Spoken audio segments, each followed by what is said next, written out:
PM Modi ने 2024 ही नहीं बल्कि 2029 जीतने का प्लान तैयार कर लिया है। मोदी ने ऐसा मास्टर स्ट्रोक खेला कि कभी महिला आरक्षण का विरोध करने वाली तमाम पार्टियां उन्हें भी बिल का समर्थन करना पड़ा। आबादी आबादी सांसद बनेगी, विधायक बनेगी और अपनी पसंद की सरकार भी चुनेगी।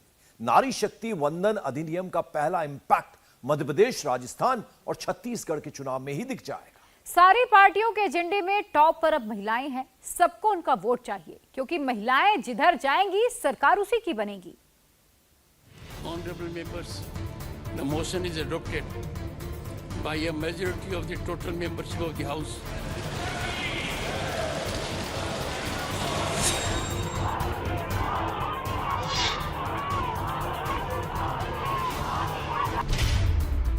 मोदी ने पूरा किया कमिटमेंट, 2024 में जीत 100%।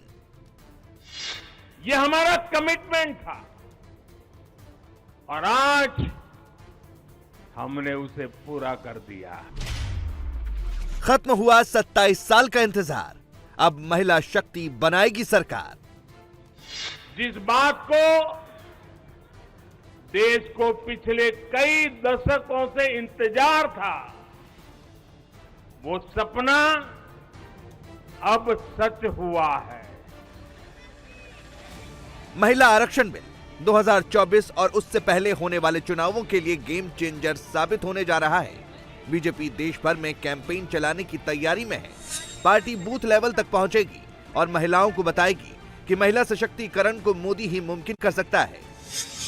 संसद के दोनों सदनों में महिला आरक्षण बिल पास कराकर बीजेपी ने ऐसी लकीर खींच दी है जिसे मिटाना विपक्ष के बस की बात नहीं। यह तय है कि देश की 50% महिला आबादी जिसके साथ खड़ी होगी, सरकार भी उसी की बनेगी। महिला बिल भले ही 2024 तक लागू नहीं हो पाए, लेकिन उसका असर 2023 विधानसभा चुनावों से ही दिखने लगेगा। पीएम मोदी आज बीजेपी ऑफिस पहुंचे तो उनका टारगेट एकदम क्लियर था। हमारी संसद में भी नारी शक्ति का महत्व दिखा है। सारे दलों को इस बिल का समर्थन करना पड़ा है। अब मान लीजिए यही लोग हैं जो पहले बिल फाड़ा करते थे, आज उनको बिल को समर्थन करना क्यों पड़ा? क्योंकि देश भर में पिछले 10 साल में महिला एक शक्ति बनकर के उभरी है और हमने संसद में पहुंचने से पहले देश में सामर्थ्य जुटा दिया ताकि संसद में कोई हिल न पाए। इसका पूरा प्रबंध करके हम सदन में गए। ये आप ही के सामर्थ्य पर भरोसा करके मैं गया था, ये आप ही की शक्ति पे भरोसा करके मैं गया था और आपकी शक्ति ने रंग दिखा दिया कि सभी राजनीतिक दलों को इस काम में जुड़ना पड़ा। बीजेपी ने 2024 चुनाव में 50% से अधिक वोट हासिल करने का लक्ष्य बनाया है। ये तभी मुमकिन होगा जब महिलाएं उसके समर्थन में होंगी। 2019 के चुनाव में बीजेपी को जमकर महिलाओं का वोट मिला था। एनडीए गठबंधन को महिलाओं ने 45.1% वोट दिया था, जबकि यूपीए को महज 25.9% वोट ही मिल सके थे। अब बीजेपी की कोशिश है कि 50% से अधिक महिलाएं उसके पक्ष में वोटिंग करें। दरअसल महिलाओं का वोट इसलिए भी जरूरी हो जाता है क्योंकि वो मतदान के मामले में पुरुषों पर भारी पड़ती है। 2019 में महिलाओं ने 67.2% वोट किया था, तो इसकी तुलना में 67% पुरुषों ने अपने मताधिकार का इस्तेमाल किया। यह आंकड़ा इसलिए भी बेहद अहम है क्योंकि 1962 में 62% पुरुषों के मुकाबले महिलाओं का वोटिंग परसेंटेज सिर्फ 46.6% ही था। वहीं बीते 3 सालों में जहां पुरुष मतदाता 3.6% बढ़े, तो महिलाओं की संख्या इस दौरान 5.1% बढ़ गई। यानी महिलाओं में चुनावी प्रक्रिया को लेकर जागरूकता लगातार बढ़ती ही जा रही है। यही वजह है कि सभी पार्टियों के केंद्र में महिलाएं हैं। 2014 में पहली सरकार बनने के बाद से ही पीएम मोदी का फोकस महिलाएं रही हैं। सरकार ने महिलाओं को ध्यान में रखकर तमाम ऐसी योजनाएं बनाई जिसका सीधा असर उनके जीवन पर पड़ा। प्रधानमंत्री उज्ज्वला योजना, बेटी बचाओ बेटी पढ़ाओ योजना, सुरक्षित मातृत्व आश्वासन सुमन योजना, फ्री सिलाई मशीन योजना, महिला शक्ति केंद्र योजना, हर घर जल योजना, सुकन्या समृद्धि योजना, स्वच्छ भारत योजना, सौभाग्य योजना, आयुष्मान योजना, पीएम आवास योजना, जनधन योजना और मुद्रा योजना। इन्हीं स्कीम्स ने महिलाओं को मोदी का मुरीद बना दिया। बीते 9 वर्षों में हमने माताओं बहनों से जुड़ी हर बंदिशों को तोड़ने का प्रयास किया है। हमारी सरकार ने एक के बाद एक ऐसी योजनाएं बनाई हैं, ऐसे कार्यक्रम शुरू किए हैं जिससे हमारी बहनों को सम्मान, सुविधा, सुरक्षा और समृद्धि का जीवन मिले। हमने बहनों बेटियों के जीवन चक्र से जुड़ी हर समस्या को दूर करने पर पूरी गंभीरता से ध्यान दिया है। गर्भावस्था के दौरान शिशु को पौष्टिक खाना मिले, इसके लिए हमने मातृ वंदना योजना चलाई। महिलाओं के बैंक खाते में पैसे भेजने शुरू किए। माता मृत्यु को रोकने के लिए, नवजात बच्चों की रक्षा के लिए हमने शिशु का जन्म अस्पताल में ही कराने का बहुत बड़ा अभियान चलाया। बेटी को कोख में ही न समाप्त कर दिया जाए, इसके लिए हमने बेटी बचाओ बेटी पढ़ाओ जैसे जन आंदोलन भी शुरू किए। संसद में महिला आरक्षण बिल का समर्थन करके भी विपक्ष उसका सियासी लाभ नहीं उठा पाया। मोदी ने कांग्रेस और दूसरी पार्टियों की मंशा पर ही सवाल उठा दिए। सिर्फ नाम दर्ज कराएगी ये, निष्ठापूर्वक कभी प्रयास नहीं हुआ और बवाल हुई हंगामा, नारी का अपमान करने का भी प्रयास किया गया।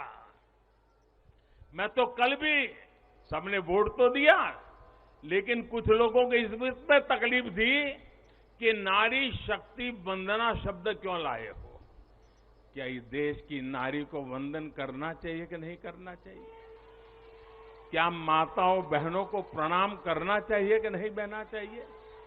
क्या माताओं बहनों का गौरव सम्मान बनाना चाहिए कि नहीं बनाना चाहिए? क्या हम पुरुषों को इतना अहंकार आ जाए, हमारी राजनीतिक विचारधारा को इतना अहंकार आ जाए कि हम नारी शक्ति की वंदना शब्द का प्रयोग करें तो भी किसी के पेट में चूहे दौड़ने लग जाए। महिला आरक्षण बिल का पास होना मोदी सरकार के लिए बड़ी कामयाबी है। बीजेपी की 40 महिला सांसदों ने पीएम मोदी को चिट्ठी लिखकर नारी शक्ति वंदन अधिनियम के पारित होने पर उन्हें धन्यवाद दिया। यानी साफ है कि यह मुद्दा बीजेपी के चुनावी कैंपेन में सबसे ऊपर रहने वाला है। शहडोल के पास एक आदिवासी गांव में गया तो सभी आदिवासी बहनों को बुलाया था, लेकिन विशेषता यह थी कि उसमें 100 से ज्यादा लखपति दीदी आई थी। तो मैंने पूछा, इतना पैसा कमाने लगी तो करती क्या हो? एक आदिवासी महिला मुझे कह रही है, ये दिल्ली की महिलाओं के लिए भी आश्चर्य होगा। वो कहती है कि मेरे पति साइकिल पे जाते थे, काम करने के लिए, रोजगार ढूंढने के लिए साइकिल पे जाते थे। मैं लखपति दीदी बन गई तो मैं उनके लिए स्कूटी ले आई। देखिए आत्मविश्वास। वो कह रही है मैं मेरे पति के लिए स्कूटी ले आई। फिर बोले मुझे पता चला कि मुझे बैंक से लोन मिल सकती है, तो मैंने सोचा कि मैं लोन से ट्रैक्टर ले लूं। बोले मैंने लोन से ट्रैक्टर लिया और मेरे पति को स्कूटी लेकर के मैंने उनको बदले में ट्रैक्टर दे दिया और मेरे पति ट्रैक्टर लेकर के अगल बगल के गांव में खेती के लिए लोगों की सेवा के लिए जाते हैं और कमाई करते हैं। और बोले अब तो मेरी स्थिति है कि मैं कुछ ही महीनों में वो ट्रैक्टर की लोन भी वापस कर दूंगी। महिला आरक्षण बिल का पहला इम्पैक्ट मध्य प्रदेश, राजस्थान और छत्तीसगढ़ के चुनाव में ही देखने को मिल जाएगा। तीनों ही राज्यों में सत्ताधारी पार्टी हो या विपक्ष, जुबान पर सिर्फ महिलाएं हैं। पीएम मोदी ने दिल्ली से ही मध्य प्रदेश समेत देश की दूसरी महिलाओं को संदेश दे दिया कि महिलाओं का सम्मान बीजेपी सरकार में ही संभव है।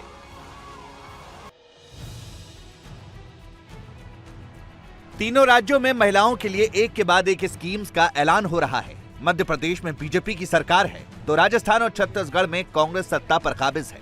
पहले आपको दिखाते हैं कि एमपी में शिवराज सिंह चौहान की कौन कौन सी योजनाएं हैं जो महिलाओं के लिए चल रही हैं।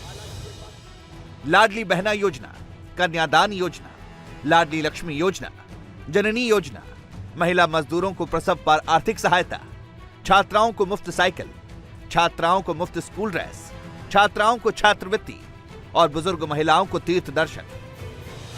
मध्य प्रदेश में महिला फैक्टर कितना बड़ा है उसे ऐसे समझिए कि नारी शक्ति के लिए शिवराज सिंह चौहान ने 1,02 करोड़ रुपए के बजट का प्रावधान किया है। वहीं कमलनाथ के 11 वचन के भी सेंटर में महिलाएं हैं। मामा शिवराज को मात देने के लिए कमलनाथ ने नारी सम्मान योजना का ऐलान किया है, जिसके तहत महिलाओं को हर महीने 1,500 रुपए देने का वादा किया गया है। इसके अलावा कांग्रेस ने 500 रुपए में गैस सिलेंडर देने की भी बात कही है। बीजेपी ने 2018 के चुनाव में सिर्फ 24 महिलाओं को टिकट दिया था, लेकिन महिला आरक्षण बिल के पास होने के बाद इस बार पार्टी महिलाओं को ज्यादा सीटों पर मौका दे सकती है। दरअसल जिन सीटों पर हार जीत का अंतर 10,000 से कम होता है, वहां महिलाएं बड़ा रोल निभाती हैं। 2013 के मुकाबले 2018 में 20 लाख से अधिक महिलाओं ने वोट डाला था और इसका सीधा असर 52 सीटों पर हुआ। मध्य प्रदेश में 2.67 करोड़ यानी 48.36% महिलाएं हैं। प्रदेश के 41 जिलों में महिला वोटर्स की संख्या बढ़ी है। मध्य प्रदेश में महिला आरक्षण बिल का इम्पैक्ट अभी से होने लगा है। हमारे मध्य प्रदेश की जो सरकार है वो बहुत महिलाओं को सपोर्ट कर रही है और हमारे मोदी जी हैं वो भी मुस्लिम महिलाओं को भी और हमारी महिलाएं पूरी उनको भी सपोर्ट कर रही हैं। उन्होंने हर तरह की योजनाएं चलाई हैं और महिलाएं बहुत खुश हैं। महिला आरक्षण आने से 30% उनको मिला है, 30% मिला है तो वो बहुत ज़्यादा खुश हैं। और गृहिणी आज घर से बाहर निकलने की कोशिश करती है कि नहीं हमें बाहर जाना है, हमें बाहर निकलना है, हमें काम करना है। महिला शक्ति वंदन जो अधिनियम आया हुआ है तो उसके लिए हम यही कहना चाह रहे हैं कि जब 50 साल से हमको महिलाओं को कहीं भी कोई स्थान नहीं मिला था और ना ही हमें बराबरी से बैठने का कोई अधिकार था, कभी भी हमें एक तुच्छ श्रेणी में रखा जाता था। जैसे ही बोल दिया गया आप बाहर रहिए, पुरुषों के लिए स्थान है, तो हम महिलाओं को जो स्थान दिया है मोदी जी के कारण, तो हम उसको आगे ले जाके महिलाओं को एक सशक्त, एक विधायक के रूप में देखना चाहते हैं, एक हम नारी उसमें सरपंच के रूप में देखना चाहते हैं, सांसद के रूप में, और आगे जाके हम बड़े रूपों में भी अपनी महिलाओं को देखना चाहते हैं। हमको बहुत ये आदमी खुशी है कि आज हमको जो गांव घरों में अंदर रखा जाता था, आज 33% आरक्षण के कारण आज हम उन सभी चीज के कारण आज हम आगे हो पाई हैं। चाहे नौकरी हो, चाहे धंधा हो, चाहे कोई बिजनेस हो, उस सब में महिलाएं आज आगे खरी उतर रही हैं। जब ये हमने सूचना सुनी, टेलीविजन पर देखी और लोगों से सुना तो बहुत अच्छा महसूस हुआ कि आज महिलाओं का सम्मान किया जा रहा है, उन्हें एक व्यवस्था जगह दी जा रही है, प्लेटफॉर्म दिया जा रहा है। मुझे इतनी खुशी हुई कि महिलाओं को आगे लाने के लिए भाजपा सरकार कितना अच्छा काम कर रही है। महिलाओं को 33% आरक्षण दिया, उनने नगर निगम में भी 50% आरक्षण दिया था। जो महिलाओं को बचपन से पहले हमने जो देखा कि भाई लड़कियां को लड़कों से कम आंका जाता था और लड़कियां हमेशा निचले स्तर, पढ़ाई लिखाई पे भी ध्यान नहीं दिया जाता था, लेकिन जब से भाजपा सरकार आई मैंने ये देखा बड़े कि महिलाओं को पुरुषों से आगे आने की मतलब इच्छा हुई तो उन्होंने आगे लेकर आए, उनके लिए इतनी योजनाएं लेकर आए। लाडली बहना योजना का फायदा मध्य प्रदेश की 1,31,00,000 महिलाओं को मिल रहा है, यानी प्रदेश की कुल 25% आबादी। बीजेपी इस जुड़ाव को वोटों में तब्दील करना चाहती है। यही वजह है कि जन आशीर्वाद यात्रा निकाल रहे सीएम शिवराज सिंह चौहान का संबोधन भी महिलाओं से शुरू होता है और महिलाओं पर खत्म होता है। वहीं देश की सियासत में आज एक नया नेता उभरा। विपक्ष की राजनीति अब अगले कुछ दिन दानिश अली के आसपास घूमेगी। अब तक दानिश अली बीएसपी के सांसद थे, लेकिन अब कांग्रेस ने उन्हें अपनी छत्रछाया में ले लिया है। दरअसल नई संसद में स्पेशल सेशन के आखिरी दिन साउथ दिल्ली से बीजेपी के सांसद रमेश बिधूड़ी ने विपक्षी सांसद दानिश अली के खिलाफ ऐसे शब्दों का इस्तेमाल किया जो ना हम आपको दिखा सकते हैं न सुना सकते। संसद की कार्रवाई से भी वो शब्द निकाल दिए गए, लेकिन उन शब्दों पर सियासत अब जारी है। बीजेपी के लिए जवाब देना मुश्किल हो रहा है। बीजेपी ने रमेश बिधूड़ी को कारण बताओ नोटिस जारी किया है, लेकिन विपक्षी पार्टियां उन्हें सस्पेंड करने की मांग कर रही हैं। राहुल गांधी ने अब से थोड़ी देर पहले दानिश अली के घर जाकर उनसे मुलाकात की। कांग्रेस ने कहा कि रमेश बिधूड़ी ने दानिश अली से जो कहा वो संसद की गरिमा पर कलंक है। बिधूड़ी के बयान पर कैसे सियासत हो रही है, आप समझिए हमारी इस रिपोर्ट में।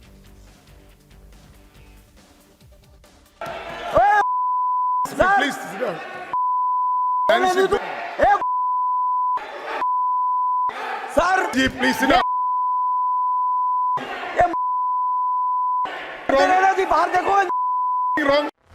40 सेकंड में 6 असंसदीय शब्द। जब एक माननीय सांसद के लिए दूसरे माननीय सांसद की मुंह से ऐसे शब्द बरसेंगे तो फिर हंगामा होना ही था, और वो हुआ भी। ये नई संसद में बुलाए गए स्पेशल सेशन का आखिरी दिन था। इसी दिन ऐतिहासिक महिला आरक्षण बिल पर मुहर लगी, इसीलिए सदन की कार्यवाही देर रात करीब 11:15 बजे तक चली। लेकिन लोकसभा की कार्यवाही स्थगित होने से करीब 50 मिनट पहले यानी रात 10:54 पर जो हुआ वो भारतीय संसदीय इतिहास में एक काले अध्याय के तौर पर याद किया जाएगा। साउथ दिल्ली से बीजेपी के सांसद रमेश बिदूड़ी कुछ बोल रहे थे। बीच में यूपी की अमरोहा सीट से बीएसपी के सांसद दानिश अली कुछ टोका टाकी कर रहे थे। बस फिर क्या था, रमेश बिदूड़ी ने आपा खो दिया और ऐसे शब्द बोल दिए जो हम आपको सुना भी नहीं सकते।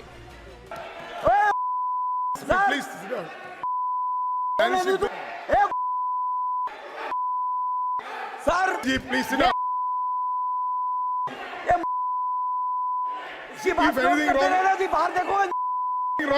एक सांसद को बोले गए अनपार्लियामेंट्री वर्ड पूरे देश ने सुने और फिर देखते ही देखते ये सबसे बड़ी खबर बन गए। रमेश बिदूड़ी ने दानिश अली को जो शब्द बोले वो ट्विटर पर भी ट्रेंड करने लगे, और वो शब्द ऐसे थे जो हम आपको ना दिखा सकते हैं और ना ही सुना सकते हैं। इस खबर से जुड़े एक नहीं बल्कि 4 हैशटैग ट्रेंड कर रहे हैं। 2 तो हमने छिपा दिए। 2 हैशटैग हैं दानिश अली और बीजेपी एमपी। उनके साथ कुछ कीवर्ड हैं जैसे रमेश बिदूड़ी और महुआ मोइत्रा, और इन हैशटैग्स के साथ ही ये खबर पूरी दुनिया में चली गई। नई संसद के स्पेशल सेशन में सरकार ने महिला आरक्षण को पास कराने की जो ऐतिहासिक कामयाबी हासिल की थी, उसके खिलाफ नैरेटिव बनाने के लिए विपक्ष को कोई मुद्दा नहीं मिल रहा था। लेकिन अपने 40 सेकंड के आउटबर्स्ट में रमेश बिदूड़ी ने विपक्ष को वो मुद्दा थमा दिया जिसे विपक्ष हमेशा बीजेपी के खिलाफ इस्तेमाल करता आ रहा है। चूंकि इस बार गलती खुद बीजेपी की सांसद ने की थी, इसलिए बीजेपी इसके लिए किसी दूसरे को जिम्मेदार भी नहीं ठहरा सकती। फौरन बीजेपी के खिलाफ कैंपेन चलने लगी। एंटी मुस्लिम बीजेपी, मुसलमान विरोधी बीजेपी का एजेंडा चलने लगा। शुरुआत जम्मू कश्मीर के former chief minister Omar Abdullah ने की। उमर अब्दुल्ला ने इस मौके का फायदा उन मुस्लिम नेताओं और मुसलमानों को भड़काने के लिए किया जो बीजेपी के साथ हैं। उमर ने कहा कि जो पार्टी मुसलमानों के बारे में ऐसा सोचती है, उसके साथ कोई मुसलमान कैसे काम कर सकता है। अगर सिर्फ टेररिस्ट ही कहा होता, उसकी तो हमें आदत है। आप मेरा सोशल मीडिया देखिए तो टेररिस्ट बुलाने में तो ये थकते नहीं। अंदर हैं मुसलमान या बीजेपी के साथ जुड़े हुए हैं, वो किस तरह ये बर्दाश्त करते। मैं तो बीजेपी के बाहर रह के भी मुश्किल समझता हूँ इन चीज़ों को बर्दाश्त करना। जो लोग इनके साथ मिलके काम करते हैं वो रात को सोते कैसे हैं जब उनके साथी उनके बारे में इस तरह सोचते हैं। वो अल्फाज जो उन्होंने इस्तेमाल किए वो तमाम मुसलमान कौम के खिलाफ इस्तेमाल हुए, सिर्फ एक ऑनरेबल एमपी के खिलाफ नहीं। इससे पता चल जाता है कि इन लोगों के मुसलमानों के तहत सोच क्या है, वो हमारे बारे में क्या सोचते हैं। शर्म आनी चाहिए इन लोगों को। नया पार्लियामेंट लेकिन वही पुरानी सोच, घटिया सोच। रमेश बिदूड़ी जब लोकसभा के अंदर दानिश अली के खिलाफ असंसदीय शब्दों का इस्तेमाल कर रहे थे, दानिश अली ने उसी वक्त इसका विरोध किया था। बिदूड़ी के बोले गए शब्द लोकसभा की कार्यवाही से हटा भी दिए गए, लेकिन जो डैमेज होना था वो हो चुका था। member is saying a terrorist. To whom he is saying the terrorist? Are the terrorists are in this house? What he says? If terrorist can enter in this house, he must apologize. ये क्या है? We'll verify the record. What is this? How can he be allowed? No, you. How can he be allowed to say Okay, this? Biduri, you. Ramesh बिदूड़ी ने दानिश अली के खिलाफ अभद्र शब्दों का इस्तेमाल करके नई संसद में हुए स्पेशल सेशन का माहौल तो खराब किया ही, साथ ही उन्होंने अपने साथी सांसदों को भी मुश्किल में डाल दिया है। दरअसल जिस वक्त रमेश बिदूड़ी चुन चुनकर अब्यूसिव वर्ड्स का इस्तेमाल कर रहे थे, उस वक्त उनके पीछे डॉक्टर हर्षवर्धन बैठे थे। अब आरोप लगाया जा रहा है कि जिस वक्त रमेश बिदूड़ी ने अभद्र भाषा का इस्तेमाल किया, उस वक्त हर्षवर्धन हंस रहे थे। अब हालत यह है कि चांदनी चौक से बीजेपी के सांसद डॉक्टर हर्षवर्धन को भी सफाई देनी पड़ रही है, अपने जन्म स्थान का उल्लेख करना पड़ रहा है। डॉक्टर हर्षवर्धन ने ट्विटर पर एक लंबी चौड़ी पोस्ट लिखी है, जिसमें उन्होंने लिखा है कि वो मुसलमानों के इलाके चांदनी चौक की फाटक तेलिया में पैदा हुए हैं। उनका बचपन मुसलमान दोस्तों के साथ बीता। सभी इस बात की गवाही दे देंगे कि मुसलमानों को लेकर उनकी सोच क्या है। वो कभी ऐसी भाषा का समर्थन नहीं करते, लेकिन तीर तो कमान से निकल चुका था। अब रमेश बिधूड़ी के बोलते वक्त वाली डॉक्टर हर्षवर्धन की ये तस्वीरें सब जगह दिखाई जा रही हैं। विपक्षी दल कह रहे हैं कि बीजेपी के नेता भले ही कुछ भी सफाई दें, लेकिन मुसलमानों को लेकर बीजेपी की असली सोच का प्रदर्शन रमेश बिधूड़ी ने कर दिया है। बीजेपी को भी ये बात पता है कि जो शब्द रमेश बिधूड़ी ने बोले उसे किसी भी सूरत में जायज नहीं ठहराया जा सकता। बीजेपी पिछले कई सालों से लगातार ये कोशिश कर रही है कि विपक्ष उस पर एंटी मुस्लिम पार्टी होने का जो आरोप लगाती है उसे दूर किया जाए। मुसलमानों से जुड़ने के लिए बीजेपी मुस्लिम आउटरीच प्रोग्राम चला रही है। प्रधानमंत्री मोदी खुद कई बार पसमानदा मुसलमानों के अपलिफ्टमेंट की बात कर चुके हैं, लेकिन रमेश बिधूड़ी ने जैसे शब्द एक मुस्लिम सांसद के लिए इस्तेमाल किए, उससे बीजेपी की मुस्लिमों तक पहुंचने की कोशिशों को झटका लग सकता है। यही वजह है कि रक्षा मंत्री राजनाथ सिंह को जैसे ही रमेश बिधूड़ी के बयान के बारे में पता चला, उन्होंने खुद इसके लिए खेद व्यक्त किया। तो रिकॉर्ड से उसे डिलीट कर दिया जाना चाहिए, उसे बाहर कर दिया। एक मिनट प्लीज प्लीज, अरे प्लीज प्लीज, मेरी बात already gave a ruling that were already deleted. यदि कुछ ऐसा उन्होंने कहा है जिससे कि इनकी फीलिंग हर्ट हुई है, उसके लिए मैं खेद व्यक्त करता हूं। लेकिन कांग्रेस इतने से संतुष्ट नहीं है। कांग्रेस ने रमेश बिधूड़ी को लोकसभा से सस्पेंड करने की मांग की है। जयराम रमेश ने कहा कि सिर्फ राजनाथ सिंह के खेद जताने और असंसदीय शब्दों को एक्सपंज करने से काम नहीं चलेगा। रमेश बिधूड़ी को फौरन पार्लियामेंट में सस्पेंड किया जाना चाहिए। जो उन्होंने कहा है पार्लियामेंट के अंदर, लोकसभा के अंदर तनीश अली के बारे में, अत्यंत निंदनीय है। ये अपमान है, न केवल तनीश अली का अपमान है, सभी सांसदों का अपमान है, देश का अपमान है। जिस भाषा का इस्तेमाल किया गया है, और मैं देख रहा था रक्षा मंत्री ने उठकर माफ़ी मांगने की कोशिश की। मैं समझता हूँ अपर्याप्त है। स्पीकर ने भी उनको आज चेतावनी दी है, वो भी अपर्याप्त है, क्योंकि जो रमेश बिधूड़ी ने कहा है देश ने देखा है, देश ने सुना है। ये बहुत आपत्तिजनक है, अति निंदनीय है, और मैं तो हैरान हो गया। मैं समझता हूँ विशेष सत्र में प्रधानमंत्री ने कई भाषण दिए, नया चैप्टर खोलेगा, नई रोशनी आएगी, नई जान आएगी, नई दिशा है। रमेश बिधूड़ी ने दिखाया है कि भारतीय जनता पार्टी की मंशा क्या है, भारतीय जनता पार्टी की एजेंडा क्या है। तो मैं इनको तो बिल्कुल सस्पेंड करना चाहिए। इसके अलावा मैं कुछ नहीं मांग करता हूँ। तुरंत फौरन इसको सस्पेंड कीजिए, बिधूड़ी को माफी मांगनी चाहिए। लेकिन इस पूरी घटना को लेकर सबसे कड़ा ट्वीट असदुद्दीन ओवैसी ने किया है। ओवैसी ने पहली 2 लाइनों में तो बीजेपी पर तंज कसा है, लेकिन आखिरी की 2 लाइनों में बड़ा आरोप लगाया। ओवैसी ने कहा कि आज के भारत में मुसलमानों के साथ वही बर्ताव हो रहा है जैसा हिटलर के शासन में जर्मनी में यहूदियों के साथ होता था। खाड़ी देशों के साथ प्रधानमंत्री मोदी की घनिष्ठता को देखते हुए ओवैसी ने चुनौती दी है कि अगर दम है तो रमेश बिधूड़ी के बयान को अरबी में डब करिए और अपने हबीबियों को भेजें। अपने साथ हुई दुर्भाग्यपूर्ण घटना को लेकर दानिश अली ने भी पहले लोकसभा स्पीकर को चिट्ठी लिखी, जिसमें उन्होंने इस मामले को प्रिविलेज कमेटी में भेजने की मांग की, जिससे बिधूड़ी के खिलाफ एक्शन लिया जा सके। मीडिया से बात करते हुए दानिश अली काफी निराश नजर आए। दानिश अली ने कहा कि रमेश बिधूड़ी के शब्दों के अलावा वो इस बात से भी नाराज हैं कि जब उन्हें अभद्र शब्द बोले जा रहे थे तब रविशंकर प्रसाद और डॉक्टर हर्षवर्धन जैसे सीनियर मेंबर्स हंस रहे थे। वो वीडियो में भी दिखाई दे रहा है कि नरेंद्र मोदी जी के सरकार के 2 पूर्व कैबिनेट कुलीग्स उनके पीछे बैठे हुए हैं और वो हंस रहे हैं ठहाका मार के। जो बहुत अच्छी तरीके से हर्षवर्धन जी दिखाई दे रहे हैं, रविशंकर प्रसाद जी उसमें दिखाई दे रहे हैं खिलखिलाते हुए। नहीं मतलब ये दानिश अली के बारे में जो हो रहा है, वो कोई वहां एक मेंबर ऑफ पार्लियामेंट की हैसियत से हूं मैं, वहां किसी पार्टी के या उसका नहीं। ये सदन की मर्यादा का उल्लंघन है। और बीजेपी के सांसद वरिष्ठ नेता बैठ के पीछे पेट थपथपा रहे कि बहुत अच्छा तुम बोल रहे हो। जब हम वहां प्रोटेस्ट करते रहे तब रक्षा मंत्री जी उठे और उन्होंने कहा कि मैंने सुना नहीं है, लेकिन अगर कुछ ऐसा कहा है जिससे हमारे विपक्ष के सांसद को ठेस पहुंची है तो मैं खेद व्यक्त करता हूं। सुना नहीं, रिकॉर्ड पे है।